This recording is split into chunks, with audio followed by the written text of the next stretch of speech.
लाहौर में Punjab food authority ने मारूफ store के गोदाम पर छापा मारा और 2 करोड़ मालियत की 5 टन एक्सपायर अशिया तलफ कर दी और 10 लाख रुपए का जुर्माना भी आयद कर दिया है। इस पर हम बात करेंगे डॉन न्यूज़ के रिपोर्टर नोमान लियाकत से। नोमान, बताइएगा क्या कानूनी चाराजोई की जाएगी और क्या मौक़िफ़ अपनाया है ज़ायद उल मयाद सामान से मुतालिक स्टोर मालिक ने?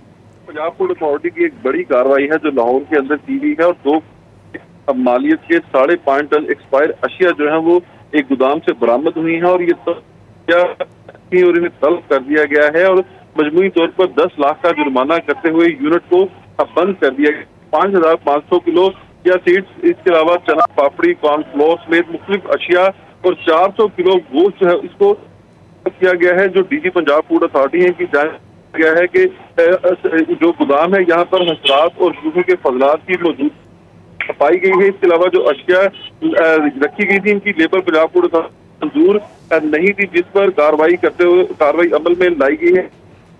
मुलाजमीन यहाँ पर काम कर रहे थे, फूड हैंडलर्स जो थे मेडिकल और ट्रेनिंग सर्टिफिकेट भी अदम लाई गई, जिस पर कार्रवाई जो है वो अमल में लाई गई है। जी नोमान, बहुत शुक्रिया, आपने अपडेट किया।